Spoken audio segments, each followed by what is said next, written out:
নমস্কার বন্ধুরা, আমি আপনাদের সবার প্রিয় অনিন্দিতা। আজ আবারও আপনাদের সাথে একটি নতুন রেসিপি শেয়ার করব। তো চলুন বন্ধুরা, রেসিপিটি শুরু করি। আজ আবারও আপনাদের সাথে আমি একটি ওয়েট লস রেসিপি শেয়ার করব। তো সবার প্রথম স্প্রাউট চিলা বানাবার জন্য আমি এক বাটি মুগ স্প্রাউট নিয়েছি। এটিকে আমি মিক্সার গ্রাইন্ডারে দিয়ে দিলাম। সঙ্গে সঙ্গেই আমি অ্যাড করলাম কালো ছোলা এক বাটি, আর এই কাপের 1 কাপ আমি ওটস অ্যাড করলাম। ওটসটি অ্যাড করার পর আমি এর মধ্যে অ্যাড করলাম আদা, কাঁচা লঙ্কা আর বিনস। বন্ধুরা, এর মধ্যে আপনারা যে কোনো ধরনের সবজি অ্যাড করতে পারেন। তারপর আমি এর মধ্যে অ্যাড করব 1 কাপ ছোলার ডাল। এটিকে আমি ভালো করে ওয়াশ করে 1 ঘন্টা ভিজিয়ে রেখে দিয়েছিলাম। তারপর একটু জল দিয়ে এটির আমি পেস্ট বানিয়ে নিলাম।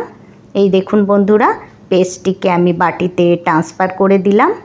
এখন আমি এর মধ্যে অ্যাড করব বাইন্ডিংয়ের জন্য 1 টেবিল স্পুন আটা। এখন আমি এগুলিকে মিক্স করে নেব। সঙ্গে সঙ্গেই আমি এর মধ্যে অ্যাড করব 1 টিস্পুন জিরে আর হাফ টিস্পুন করে 1 টিস্পুন ধনে জিরে পাউডার। এখন আমি এগুলিকে মিক্স করে নেব। এই দেখুন বন্ধুরা, আমার মিক্স করা হয়ে গেছে। এই পর্যায়ে আমি এর মধ্যে অ্যাড করব 1 টিস্পুন হলুদ গুঁড়ো আর স্বাদ অনুযায়ী লবণ। লবণটি অ্যাড করার পর আমি এগুলিকে মিক্স করে নেব।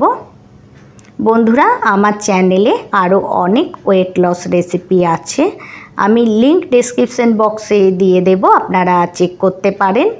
এখন আমি এটিকে ফ্রাই করার জন্য আমি একটা তাওয়াকে আগে থেকে গ্যাসের মধ্যে গরম করার জন্য রেখে দিয়েছি। এখন আমি এর মধ্যে অ্যাড করলাম হাফ টিস্পুন অয়েল। এখন অয়েল একটু গরম হয়ে গেলে গ্যাসের ফ্লেমটা লো করে আমি এই ব্যাটারটিকে এই রকম ডাবুর 1 ডাবু করে এর মধ্যে আমি দিয়ে দিচ্ছি। বন্ধুরা, আপনারা এই চিলাগুলিকে ছোট বড় আপনাদের পছন্দ মতো বানাবেন। আমি এগুলিকে এই রকম ছোট ছোট সাইজের বানাচ্ছি।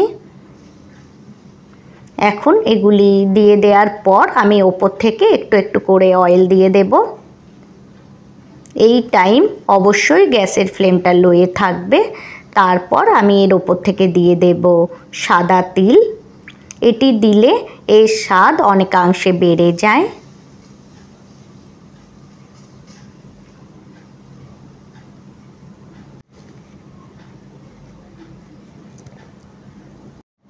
এখন সাদা তিলটি দিয়ে দেওয়ার পর গ্যাসের ফ্লেমটা লো করে দিয়ে আমি এটিকে 1 মিনিটের জন্য কুক করে নেব। এই দেখুন বন্ধুরা, আমার এগুলির একটা সাইড কুক হয়ে গেছে। এখন আমি এগুলিকে পাল্টি করে দেব। বন্ধুরা, আমার চ্যানেলের নতুন বন্ধু হয়ে থাকলে আমার এই রেসিপিটি লাইক করে চ্যানেলটি সাবস্ক্রাইব করার অনুরোধ রইল। আর আপনারা যদি এই রেসিপিটি আমার ফেসবুক পেজ থেকে দেখে থাকেন তো আমার ফেসবুক পেজটিও ফলো করার অনুরোধ রইল।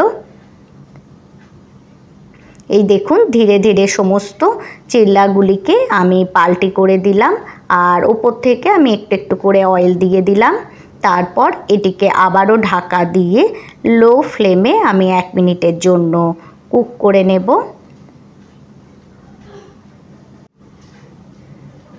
এইভাবে স্প্রাউট চিলা বানালে আমি গ্যারেন্টি দিয়ে বলছি এর স্বাদ আপনারা কোনো দিনই ভুলবেন না।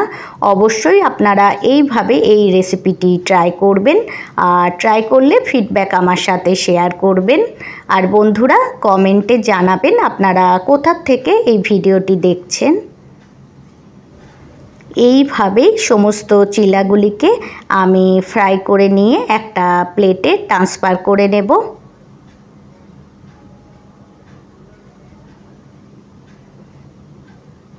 তারপর এগুলিকে আমি সার্ভ করব। তো বন্ধুরা, আজকের জন্য এতটাই। Thanks for watching.